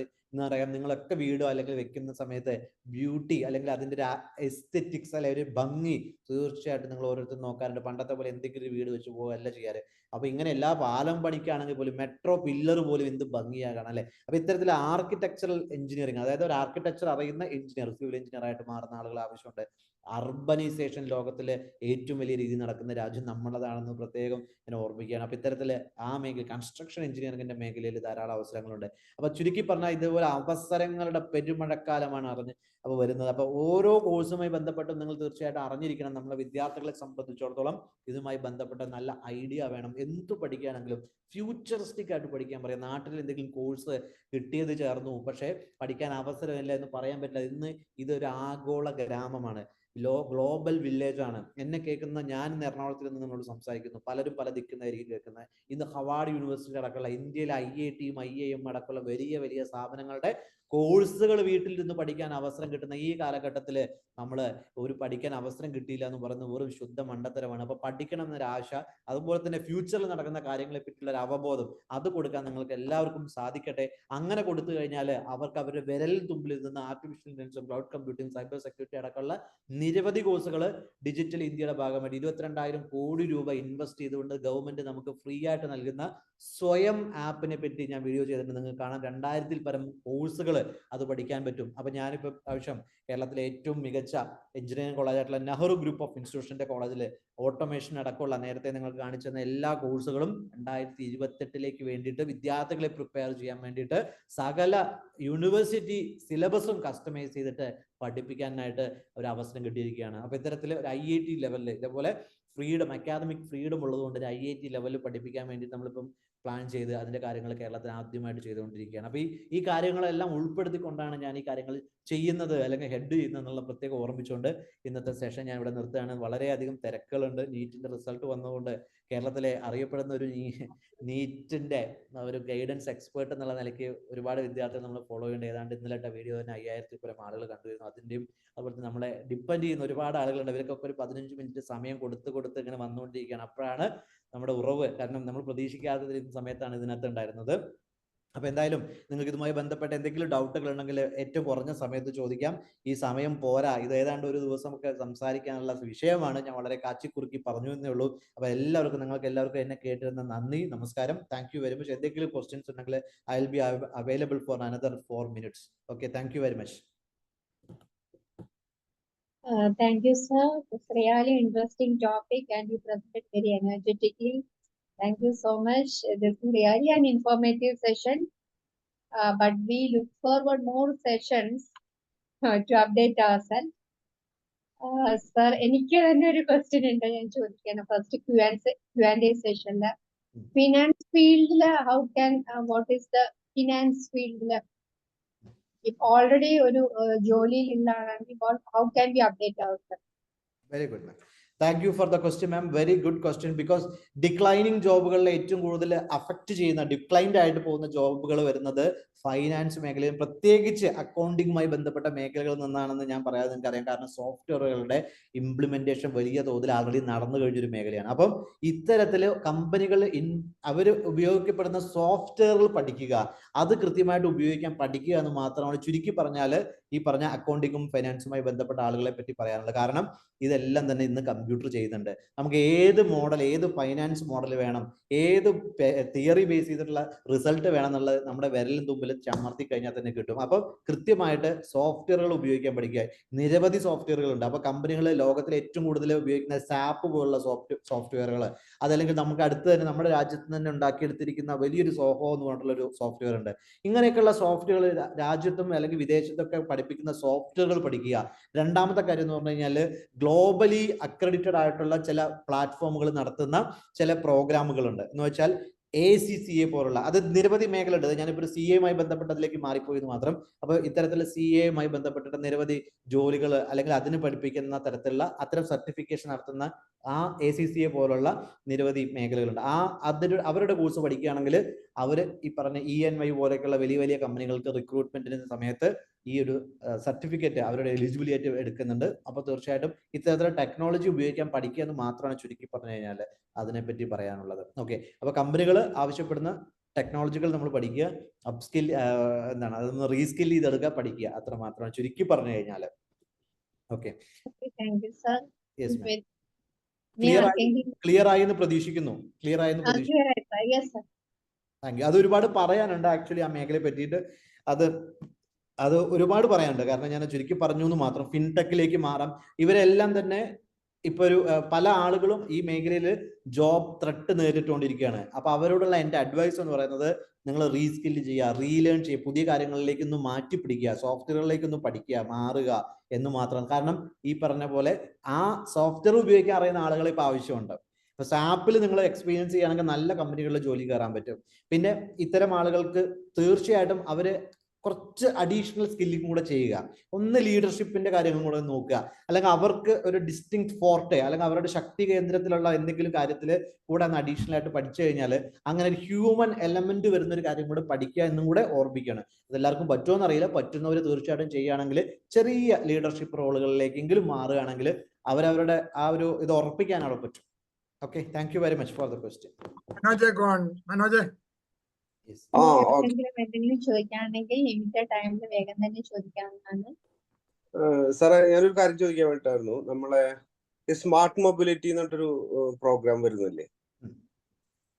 കേൾക്കുന്നുണ്ടോ? കേൾക്കാം. സ്മാർട്ട് മൊബിലിറ്റി, അതായത് ഓട്ടോമോഷൻ രംഗത്ത് IoT ഒക്കെ ഇൻകോർപ്പറേറ്റ് ചെയ്ത് അതിന് നല്ല സാധ്യത ഉണ്ട്. ഇപ്പൊ ഓൾറെഡി IIT ഹൈദരാബാദാണ് ഇപ്പോൾ ഉള്ളത്. അത് പക്ഷെ അത് ചെയ്യണത് കണ്ടുള്ളത് അതിന്റെ കരിക്കുലം കാണുമ്പോൾ എന്താ കാണിച്ചാൽ ഒരു 5 ഡിഗ്രീനെ ഇൻകോർപ്പറേറ്റ് ചെയ്തിട്ടാണ് ചെയ്യണത്. ഈ വർഷം VIT കൊണ്ടുവരുന്നുണ്ട്. അതിനെ പറ്റിയിട്ട് സാറിന്റെ ഒരു ഒപ്പീനിയൻ? തീർച്ചയായിട്ടും ഈ കാര്യങ്ങള് വളരെ ആവശ്യമായ കാലഘട്ടത്തിൽ ഞാൻ ഇതിന്റെ സെഷൻ കേട്ടിട്ടുണ്ടെങ്കിൽ ഞാൻ ഇതിലൂടെ ടച്ച് ചെയ്താൽ പോയത്. അപ്പൊ ഇതിന്റെ ഒരു വേർഷനാണ് ഞാൻ കേരളത്തിൽ ഇപ്പൊ ഇംപ്ലിമെന്റ് ചെയ്യുന്നത്. അതായത് ഈ ഇലക്ട്രിക്കൽ വെഹിക്കിൾ എന്ന് പറയുന്നത് നമുക്കറിയാം, ഇത് വളരെ ഒരു എന്താ പറയാ മൾട്ടി ഡിസിപ്ലിൻ അല്ലെങ്കിൽ മൾട്ടി എഞ്ചിനീയറിംഗ് മേഖലയിൽ വരുന്ന കാര്യങ്ങളാണ് ഇപ്പൊ ഇത് പറയുന്നത്. മെക്കാനിക്കൽ എഞ്ചിനീയർ വരുന്നുണ്ടോ? ഉണ്ട്. ഇലക്ട്രിക്കൽ ഉണ്ടോ എന്ന് ചോദിച്ചാൽ ഉണ്ട്. അതുപോലെ ഇലക്ട്രോണിക്സ് ഉണ്ടോ എന്ന് ചോദിച്ചാൽ ഉണ്ട്. അതുപോലെ കൺട്രോൾ സിസ്റ്റമായി ബന്ധപ്പെട്ട കാര്യങ്ങൾ ഉണ്ടോ എന്ന് ചോദിച്ചാൽ ഉണ്ട്. ഇതിന് പുറമെ ഇതിന്റെ സോഫ്റ്റ്വെയർ ഉണ്ടോ എന്ന് ചോദിച്ചാൽ ഉണ്ട്. ആർട്ടിഫിഷ്യൽ ഇന്റലിജൻസ് ഉണ്ടോ എന്ന് ചോദിച്ചാൽ ഇതെല്ലാം ഉണ്ട്. അപ്പൊ ഇതിന്റെ ഒരു ഹാർഡ്വെയർ അല്ലെങ്കിൽ ഇതിന്റെ ഒരു സോഫ്റ്റ്വെയർ സിസ്റ്റം എന്ന് പറഞ്ഞാൽ വളരെ കോംപ്ലിക്കേറ്റഡ് ആണ്. അപ്പൊ ഈ മൾട്ടി ഡൊമൈനിൽ നിന്നുള്ള കാര്യങ്ങൾ പഠിക്കുക എന്ന് പറയുന്നത് ഇപ്പോൾ ഉള്ള ആളുകളെ സംബന്ധിച്ചിടത്തോളം അവരെല്ലാം ഒരു ഡൊമൈൻ സ്പെസിഫിക് ആയിട്ട് പഠിച്ചു വന്നവരായിരിക്കും. ഇനി ഞങ്ങളൊക്കെ പഠിപ്പിക്കുന്ന ആളുകൾ എന്ന് പറഞ്ഞാൽ ഇതെല്ലാം കൂടെ പഠിപ്പിക്കുന്നവരായിരിക്കും. സോ നിലവിലുള്ള ആളുകൾക്ക് ഇത്തരം കോഴ്സുകൾ പഠിച്ചു കഴിഞ്ഞാൽ ആ മേഖലയിലേക്ക് ആവശ്യമുള്ള ഒരാളായി മാറാം. ധൈര്യമായിട്ട് പോകാം. നല്ല ഓപ്പർച്യൂണിറ്റി ഉണ്ട്. ഇപ്പൊ അവര് റീസ്കില്ല് ചെയ്യേണ്ട സമയമാണ്. റീസ്കില്ല് ചെയ്യുക, പുതിയ കാര്യങ്ങൾ ലേൺ ചെയ്യുക, ധൈര്യമായിട്ട് പോവുക. അവസരങ്ങളുണ്ട്. ഇന്ന് അതിന് ഉദാഹരണം കൂടിയും പറഞ്ഞു നിർത്താം. ഓല പോലുള്ള ഫാക്ടറികൾ വളരെ വലിയ രീതിയിൽ ഇവിടെ ഡെവലപ്പ് ചെയ്തുകൊണ്ടിരിക്കുകയാണ്. പുതിയ ഇൻവെസ്റ്റ്മെന്റുകൾ അവർക്ക് കിട്ടിക്കൊണ്ടിരിക്കുകയാണ്. പുതിയ കമ്പനികൾ ഇലക്ട്രിക്കൽ വെഹിക്കിൾ മേഖലയിൽ ഇന്ത്യയിലേക്ക് വന്നുകൊണ്ടിരിക്കുകയാണ്. സോ അവസരങ്ങൾ നിരവധിയുണ്ട്. ഇപ്പം അത് പഠിച്ചാൽ നല്ല അവസരമുണ്ട്. Yes, okay, thank you sir. ചോദിച്ചോട്ടെ പ്ലീസ്. സർ, ആർട്ടിസ്റ്റിക് അതായത് ചിത്രരചന വരയ്ക്കാൻ കഴിവുള്ള ഒരു കുട്ടിയാണ്. അപ്പൊ +2 ശേഷം ഏത് പഠിക്കാൻ പറ്റും മേഖല? യെസ്, അപ്പോ ഇനി ഞാനിപ്പോ നിങ്ങൾക്ക് എല്ലാവർക്കും എന്താണ് കണ്ടന്റ് എന്ന് ഞാൻ പറഞ്ഞു തന്നു. ഇനി നിങ്ങൾക്ക് അതനുസരിച്ച് വിളമ്പുക എന്നുള്ളതാണ് നിങ്ങളെല്ലാവരും ഞാൻ പ്രതീക്ഷിക്കുന്നത്. ചുരുക്കി പറഞ്ഞു കഴിഞ്ഞാൽ മാം, ഈ ഒരു വിദ്യാർത്ഥി നമ്മൾ എഞ്ചിനീയറിംഗ് കൊണ്ടേ ചേർക്കാൻ പറ്റില്ല, അല്ലെങ്കിൽ ഡോക്ടർ ആക്കാൻ പറ്റില്ല. That for sure. ബിക്കോസ് നമ്മൾ ആ വിദ്യാർത്ഥികളുടെ മേഖല ഏതാണെന്ന് കണ്ടുപിടിച്ചു കഴിഞ്ഞാൽ ഇപ്പൊ നമുക്ക് വരുന്നത് അവൻ ആർട്ടിസ്റ്റിക് മേഖലയിലാണ് അവന്റെ സ്കില്ലുള്ളത്, അവന്റെ താല്പര്യം ആ മേഖലയിലാണ്. അത് ചെയ്യുമ്പോഴാണ് അവന് എന്താണ് സംതൃപ്തി ഉള്ളത് എങ്കിൽ തീർച്ചയായിട്ടും അതിനകത്ത് വിടുക. പക്ഷേ ഞാൻ ഒരു കാര്യം പറഞ്ഞു, പഠിക്കേണ്ടത് ടെക്നോളജി ബേസ് ചെയ്തിട്ടായിരിക്കണമെന്ന്, അല്ലെ?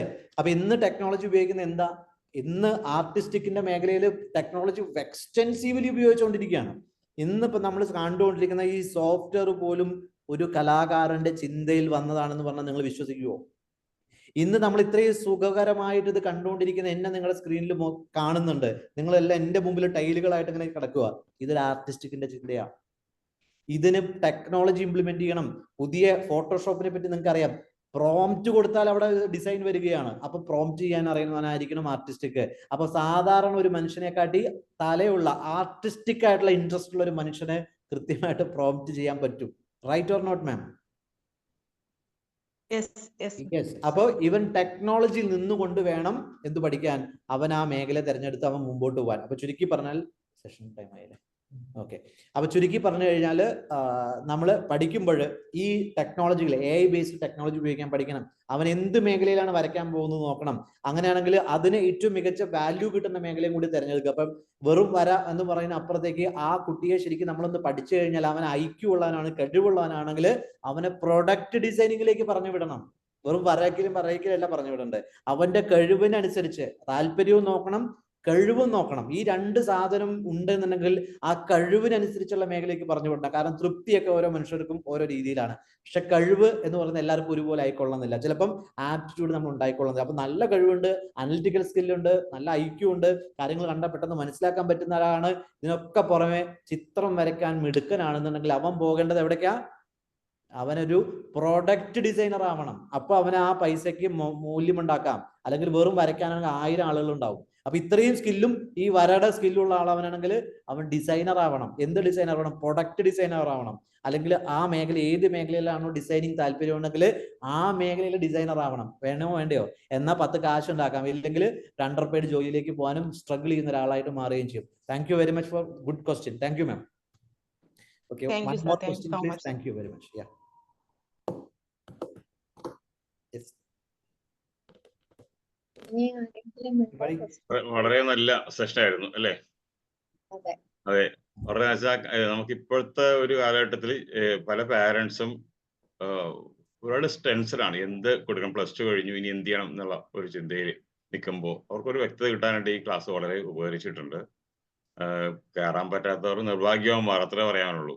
എന്തായാലും റെക്കോർഡ് നമ്മൾ യൂട്യൂബിൽ ഇടുന്നതായിരിക്കും. കയറാൻ പറ്റാത്തവർക്ക് അത് കാണാവുന്നതാണ്. വരുത്തിയിട്ടുണ്ട്. ചോദിക്കാം സാറേ. സാറേ ഞാൻ ഒരു ക്വസ്റ്റ്യൻ ചോദിക്കാനാണ് സാറേ. GPT-4 മനുഷ്യന്റെ ക്രിയേറ്റിവിറ്റി കുറച്ചോ? ഒറ്റ ചോദ്യം. സാർ കേട്ടില്ല, ദയവായിട്ട് ഒന്ന് പറയാമോ? GPT-4 പോലെയുള്ള പുതിയ ഇന്റലിജൻസ്, പുതിയ കണ്ടുപിടുത്തങ്ങള് മനുഷ്യന്റെ ക്രിയേറ്റിവിറ്റി കുറച്ചോ? സാറ് സിമ്പിൾ ചോദ്യമാണ് ഇട്ടത്, പക്ഷെ അതിന് പല അർത്ഥങ്ങളും തലങ്ങളും നിന്ന് വേണം ഉത്തരം പറയാനായിട്ട്. സാർ ചുരുക്കി പറഞ്ഞു കഴിഞ്ഞാല് ഒരു ഡിസൈനറെ സംബന്ധിച്ചിടത്തോളം അല്ലെങ്കിൽ ഒരു ക്രിയേറ്റിവിറ്റി എന്ന് പറയുന്നത് എന്താ സത്യത്തില്? What is creativity? Creativity is something, making new things from nothing. Am I right? Do I am connecting? ഞാനൊക്കെ പറയുന്നത് സാറിന് കണക്ട് ആവുന്നുണ്ടോ? കണക്ട് ആവുന്നുണ്ടോ സാർ? അതായത് ഒന്നുമില്ലാത്തതിൽ നിന്ന് എന്തെങ്കിലും വളരെ വ്യത്യസ്തമായിട്ടുള്ളൊരു സാധനം ഉണ്ടാക്കിയെടുക്കുന്നതാണ് ക്രിയേറ്റിവിറ്റി എന്നല്ലേ അങ്ങ് മനസ്സിലാക്കി വെച്ചിരിക്കുന്നത്? അതെ അതെ. അങ്ങനെയാണെന്നുണ്ടെങ്കിൽ definitely I am saying technology will help. Technology ഉപയോഗിച്ചുകൊണ്ട് സാങ്കേതികതയുടെ കൂട്ടുപിടിച്ചാൽ ഇനിയും ബെറ്റർ ആയിട്ട് ചെയ്യാൻ പറ്റുമെന്ന് ഉറപ്പിച്ച് പറയാൻ പറ്റും. അതിനൊരു എക്സാമ്പിളാണ് ഞാൻ നിങ്ങളുടെ മുമ്പിലിരിക്കുന്ന Ranjith Narayanan. Yes sir. Yes, thank you very much.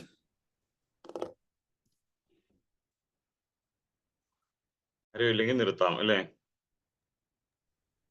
ജയശ്രീയാണ്. Okay. എനിക്ക് അടുത്തൊരു ടൈമിലേക്ക് ഞാൻ വെയിറ്റ് ചെയ്തുകൊണ്ടിരിക്കുകയാണ്. 8 മണിയായിരുന്നു സെഷൻ പറഞ്ഞത്.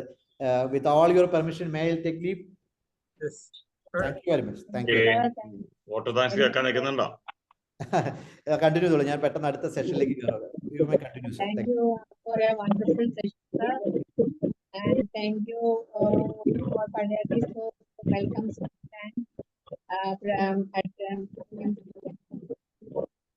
resource person's introduction.